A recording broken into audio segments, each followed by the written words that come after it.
ৰাজ্যিক বিজেপিৰ অনুসূচিত জাতি মৰ্চাৰ সভাপতি নৱাৰুণ মেধিক মই লগ পাইছোঁ। প্ৰথমতে আমাৰ অনুষ্ঠানলৈ স্বাগতম জনাইছোঁ। দিনে নিশাই কাম কৰিছে বিজেপিক পুনৰ আনিবৰ বাবে আপোনালোকে কি ক'ব দাদা? দেখিছে আমাৰ ভাৰতীয় জনতা পাৰ্টীয়ে সদায় সাংগঠনিকভাৱে দৃঢ় শক্তিশালী থকা দল। আমাৰ সদায় কাম চলি থাকে আৰু এতিয়া নিৰ্বাচন সমূহ আহিছে যেতিয়া আমি নিশ্চয় কাম বেছিকৈ কৰিব লাগিব, কাম কৰিছোঁ।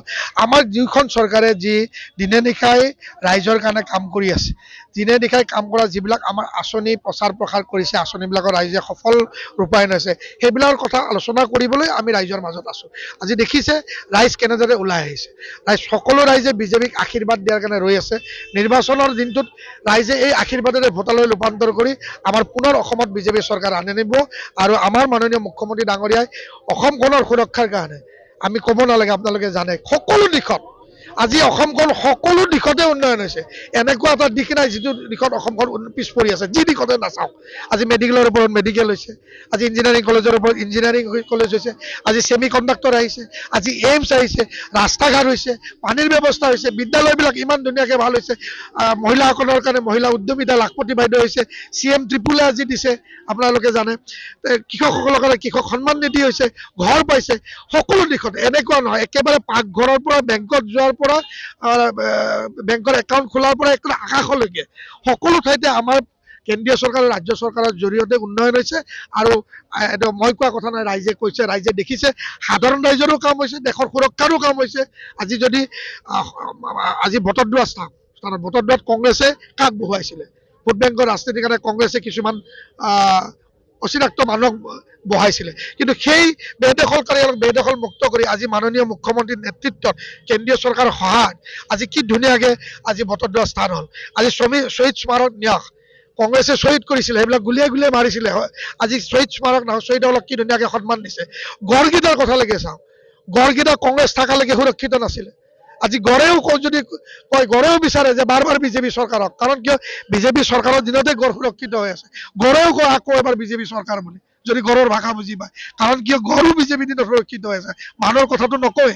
আজি আপোনালোকে জানে যে এছামে কেনেকৈ কয় যে ধুবুৰী আৰু মানে আপাৰ আছামকো ধুবুৰী বনাব, কেনেকুৱা কৈছে আপোনালোকে দেখিছে। এইবিলাক কথা অসম যদি সুৰক্ষিত হ'ব হৈ আছে ভাৰতীয় জনতা পাৰ্টীৰ চৰকাৰৰ দিনতে হৈ আছে, ভাৰতীয় জনতা পাৰ্টীৰ কাৰণে হৈ আছে। আৰু এনেকুৱা এজন মুখ্যমন্ত্ৰী আমি পাইছোঁ, যিজন মুখ্যমন্ত্ৰীয়ে অসমখনক আগশাৰীৰ ৰাজ্যৰ ভিতৰত নিয়াৰ কাৰণে দিনে নিশাই চেষ্টা কৰি আছে, লগতে সকলো দিশত উন্নয়ন নি অসমখনক কেনেকৈ সুৰক্ষিত কৰি ৰাখিব বিচাৰে তাৰ চিন্তা কৰি আছে। ড্ৰাগছৰ বিৰুদ্ধে যুদ্ধ কৰিছে আপুনি জানে। বিনা যিসকল লোকে যোগ্যতা নিপুণতাৰে কষ্ট কৰিছে, তেওঁলোকে চাকৰিও পাইছে, ক'তো এক পইচাও ঘোচ দিব লগা, সেই কথাও জানে। সকলো দিশত ডেভেলপমেণ্ট হৈছে। আজি দলং এখন হ'ব, এতিয়া কাম চলি আছে শুৱালকুছি আৰু পলাশবাৰীলৈ। চাওক, যদি এটা ঠাইত উন্নয়ন হ'লে বেলেগ কথা, কোনো এটা এনেকুৱা দিশ ওলাব নোৱাৰিব যিটো দিশত ডেভেলপ হ'ব নাই। এতিয়া অসমৰ আপোনাৰ ৰাস্তাত ফাইটাৰ জেট পৰিব, প্লেন পৰিব, আমি কেতিয়াবা কল্পনা কৰিব পাৰিছোঁনে? ঠিক যেনেকৈ অসমৰ ৰাস্তাত ফাইটাৰ জেট পৰিব, ঠিক তেনেকৈ গাঁৱৰো সৰু সুৰা ৰাস্তাবিলাক ব্লকৰে ভাল হৈ গৈছে। তাৰমানে সকলো স্তৰতে আপোনালোকৰ তিনিওটাই সক্ৰিয়ভাৱে কাম কৰিছে, কি ক'ব? ৰাইজৰ আশীৰ্বাদ আছে, ৰাইজে পুনৰবাৰ চৰকাৰ আনিব। দাদা, ভোটৰদুৱাৰ কথা এটা ওলাইছে যে সুধিছোঁ, কংগ্ৰেছক আপোনালোকে বাধা দিছে যোৱাত, কিয়? আমি বাধা দিয়া নাই, কংগ্ৰেছক আমি বাধা দিয়া নাই, কংগ্ৰেছক ৰাইজে বাধা দিছে, স্থানীয় ৰাইজে বাধা দিছে। আৰু ৰাইজে এইকাৰণে বাধা দিছে কাৰণ ভোটৰদুৱাৰখন কংগ্ৰেছৰ দিনত দখল হৈছিলে। কোন মানুহে দখল কৰিছিল আপোনালোকে জানে?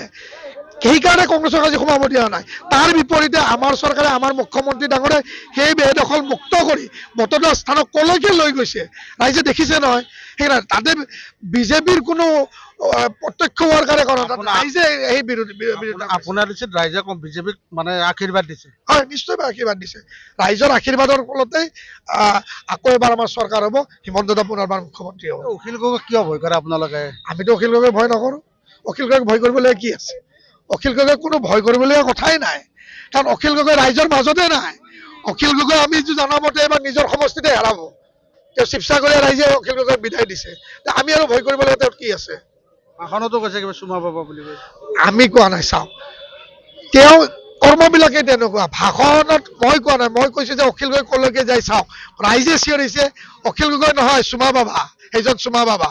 ৰাইজে চিঞৰিছে, কাৰণ ৰাইজে দেখিছে নহয়, টিভিত মোবাইলত দেখিছে, আমি কি ক'ম। কিমান আসন পাব আপোনালোকৰ দৃষ্টিত? আপুনি যথেষ্ট অভিজ্ঞ চাওক, ৰাজনীতি। আমি কষ্ট কৰি আছো, আমি খুব ভাল আসন পাম, সেইবিলাক দলীয় নেতৃত্বই আপোনালোকৰ আগত ক'ব, মোৰ কোৱাৰ অধিকাৰ নাই, কিন্তু এইটো নিশ্চিত থাকক, আগতকে আৰু বেছি সংখ্যাৰে আমাৰ মিত্ৰজোঁটৰ চৰকাৰ হ'ব, ভাৰতীয় জনতা পাৰ্টীৰ চৰকাৰ হ'ব, আৰু মাননীয় মুখ্যমন্ত্ৰীক পুনৰবাৰ মুখ্যমন্ত্ৰী পাতিবলৈ সমগ্ৰ অসমবাসী ৰাইজ আদৰে অপেক্ষাৰত। দাদা আৰু এটা কথা কৈছো আপোনাক, হাজোত আহিছে আপুনি, হাজো এছ চিৰ বাবে ৰিজাৰ্ভেশ্যন, হাজোৰ এই অঞ্চলৰ এছ চি যিসকল লোক আছে যথেষ্ট কিন্তু দুৰ্বিহ জীৱন কটাইছে, আশাবাদী এইবাৰ যিহেতু আপোনালোকৰ MLA হ'ব, বিধায়ক হ'ব, পৰিৱৰ্তন হ'ব। নিশ্চয়। চাওক, আপুনি যদি ভালকে চাই, বিজেপিৰ দিনতে সাধাৰণ গৰীব, সাধাৰণ SC, সাধাৰণ OBC সকলোৰে মানুহৰ উন্নয়ন হৈছে। মই ভাষণৰ আৰম্ভণিতে কৈছো নহয় যে সাধাৰণ দুখীয়া মানুহক বেংকলৈ লৈ গ'ল কোনে? এই বিজেপি চৰকাৰে লৈ গৈছে, নৰেন্দ্ৰ মোদীয়ে লৈ গৈছে। সাধাৰণ মানুহক, দুখীয়া মানুহক গেছ কোনে দিলে? এই বিজেপিয়ে দিছে। তাৰ ভিতৰত SC মানুহ আছে নহয়, দুখীয়া মানুহখিনিৰ লগত। সাধাৰণ মানুহক যে ঘৰ দিছে তাৰ ভিতৰত SC মানুহখিনিও আছে।